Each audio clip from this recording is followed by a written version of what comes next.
Hello সবাইকে, welcome to my another daily blog. যদি আমার আর আমার ছেলের ভিডিও তোমাদের ভালো লাগে তাহলে অবশ্যই লাইক কমেন্ট করে দিও। তো চলে এলাম আমার আর আমার ছেলের সারা দিনের ভিডিও নিয়ে। আমরা দুজন কি করি সারাদিন তোমাদের সাথে শেয়ার করার জন্য চলে এসেছি। তো সেই সকাল সকাল উঠে পড়লাম, আর উঠেই যেটা আমার কাজ স্কিন কেয়ার। তো সেদিন সকাল 6টার সময় উঠে পড়েছিলাম আমি, কারণ সেদিনকে আমার শাশুড়ি মাকে নিয়ে চেক আপে যাওয়ার কথা। শ্বশুর মশাই নিয়ে যাবে বিআরসিংয়ে, আর ওনারা সকাল সকাল ভাত খেয়ে বেরোবে, কারণ হসপিটালে গেলে তো নর্মালি খুব দেরি হয়। তো ওখানে বাইরে কোথায় ভাত খাবে, ওনার শরীরটাও ভালো না, তার জন্য সকাল সকাল উঠে সেদ্ধ ভাত করে দিয়েছিলাম। আর টিফিন নিয়ে যাবে রুটি তরকারি, সেটাও করে দিয়েছিলাম 8টা-9টার মধ্যেই ওনারা খেয়ে বেরোবে। আগে এই ভোরে উঠতে এত কষ্ট হতো, বিয়ের আগে বলো বিয়ের পরে, যখন এই সকালবেলা ঘুম থেকে দেখতাম সকাল 6টা বাজে, এখন উঠতে হবে, বরের টিফিন করতে হবে, বাপরে মাথা খারাপ হয়ে যেত। মনে হলো আরেকটু যদি সকাল বাকি থাকতো তাহলে আরেকটু ঘুমাতে পারতাম। মানে তখন 6টায় উঠে টিফিন করতেও খুব কষ্ট হতো। কিন্তু এই ছেলে হওয়ার পর থেকে ভোরবেলা, মানে এখন সকালটার কিছু মনে হয় না। এখন 5টা, 4:30, 5টা বাজলেও যেন আমার উঠতে কোনো কষ্ট হয় না, আরামসে উঠে পড়ি, মানে এটা কোনো ব্যাপারই না। এই 2 মাস হয়ে গেল ছেলের স্কুল ছুটি, মানে এখনো এপ্রিল মাসে কি স্কুল শুরু হবে, এখন আমার বিরক্তি লেগে গেছে। মানে বাড়িতে থেকে থেকে আর ভালো লাগছে না। মানে স্কুলে গেলে একটু ভালো লাগে, সব মায়েদের সাথে দেখা হয়, একটু কথা হয়, আড্ডা হয়, ওটা বেশ ভালোই লাগে। আমার তখন ভোরে উঠতেও কোনো কষ্ট হয় না, যে উঠতে হবে বা ছেলের জন্য টিফিন করতে হবে, বেশ ভালোই লাগে। এখন আমি মানে এনজয় করি ওই জিনিসটা, খুব ভালো লাগে আমার। তো সকালবেলা তাদের খাবার করার পর আমি একটু নিজেই মেথি ভিজিয়ে আর মৌরি ভিজিয়ে জলটা খাচ্ছিলাম। তো সেদিনকে ছেলের জন্য পাঁচমিশালি ডাল করেছিলাম। যা রান্না করছে এগুলো সবই সকালের খাবার, কারণ দুপুরে রান্না বলেছি যে দিদি আসে করতে। সেদিনকে ছেলের জন্য রান্না করেছিলাম ডালিয়া আর ডিম সেদ্ধ, আর আমি খেয়ে নিয়েছিলাম রুটি, যেহেতু রুটি অনেকটাই করেছিলাম। আর এই যে বেগুনটাও রান্না করেছিলাম, এটা খেতে খুবই টেস্টি, বেগুন দিয়ে ডিম দিয়ে, তার জন্য আমিও রুটি খেয়ে নিয়েছিলাম। আর এই যে ওনাকে ডাকতে গেছি, ওনাকে ডাকা মানে গিয়ে আমার আধ ঘন্টা ওখানেই নষ্ট হয়ে যায়। এই ডাকতে গিয়ে যে কতবার আমার রান্না পুড়ে গেছে সেটা বলার মতো না। মানে যাবো ডাকতে, এসে বলবে সৌ পাশে আদর করতে হবে, তারপর উঠবে, এদিকে আমার কড়াই পুড়ে হয়তো কয়লা হয়ে গেছে, অনেকবার হয়েছে এরকম। তারপরে ভাবলাম ওনাকে খাওয়াতে খাওয়াতে তো ঘন্টাখানিক লাগবে, তার ফাঁকে ওর পাঁচমিশালি ডালটা সিটি বসিয়ে দিই, নাহলে ওটা সেদ্ধ হতে বহু টাইম লাগে। কারণ পাঁচমিশালির মধ্যে অনেক ডাল থাকে, নানান রকমের রাজমা টাজমা থাকে, সেগুলো সেদ্ধ হতে অনেক টাইম নেয়। অন্য 10টা সিটি মারতে হয় আমার।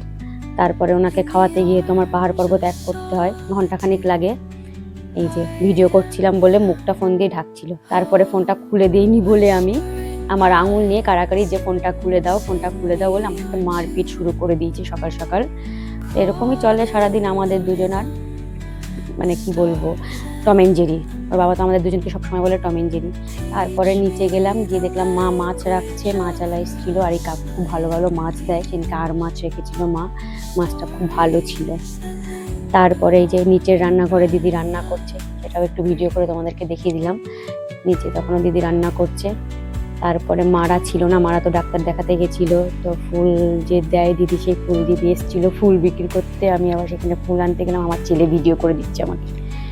তারপরে এসে আবার ওর ডালটা সেদ্ধ হলো কিনা দেখছিলাম, দেখতে উনি বললো আমাকে ফল কেটে দাও, আমি ফল খাবো, লেবু খাবো। তখন ওনাকে আবার লেবু আপেল কেটে দিতে হলো। আপেলটা আগে অত খেত না, তারপরে সেদিনকে আমি একটু আপেলের উপরে হার্সি সিরাপ ছড়িয়ে দিয়েছিলাম, ব্যাস এখন আপেল ফ্যান হয়ে গেছে। মানে দিনে 10বার বলবো আপেল দাও, হার্সি সিরাপ ছড়িয়ে দাও। খাইয়ে দাইয়ে উপরে ঠাকুর ঘরটা পরিষ্কার করে এসেছি। আর সেদিনকে ছিল বৃহস্পতিবার যেহেতু, তো সেদিনকে ঠাকুরের থালা বাসনগুলো যে আমাদের দিদি আসে ঘর, থালা বাসন ধুয়ে ঘর মোছে, সেই দিদি ধুয়ে দেয় বৃহস্পতিবার। আর পাপা আর ছেলে মিলে এই যে ছাদের চারিদিকে মশারি টানিয়েছে, কারণ ওনারা বল ক্রিকেট খেলে, ওনাদের বল 10বার চারিপাশে পড়ে যায়, ড্রেনে চলে যায়, তারপর ওনারা নেট লাগিয়ে দিয়েছে।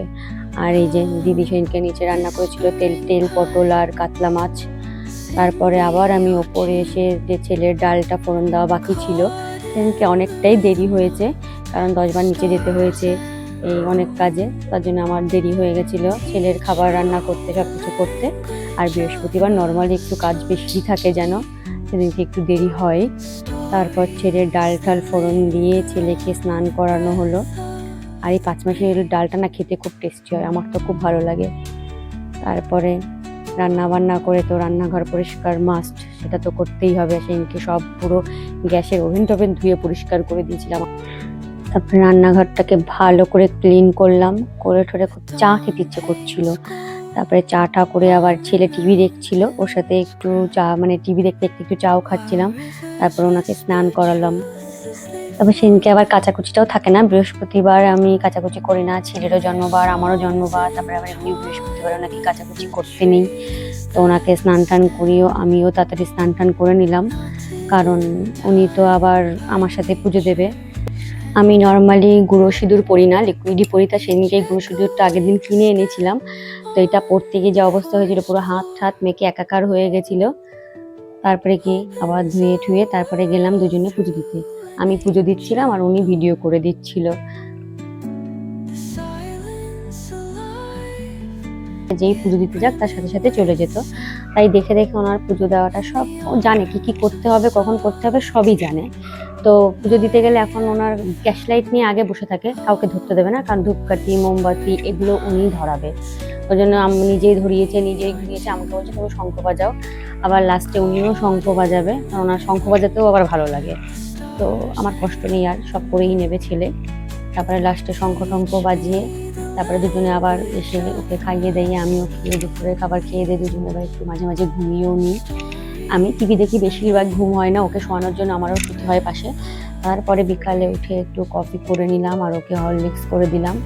হরলিক্স টরলিক্স খেতে না খেতে সন্ধ্যাবেলা সন্ধ্যা দিতে যাবে না, মা সন্ধ্যা দিতে যাবে না, কারণ ওই যে ধূপকাঠি ধরাবে, আগে থাকতে গিয়েই গ্যাস লাইটটা বুক করে নেবে। তারপরে আবার গেল সন্ধ্যা দিতে, নিজেই শঙ্খ বাজিয়ে নিল। মানে সেই সময় আমাকে কিছু করতে দেয় না, আমাকে বলছে তুমি ভিডিও করো।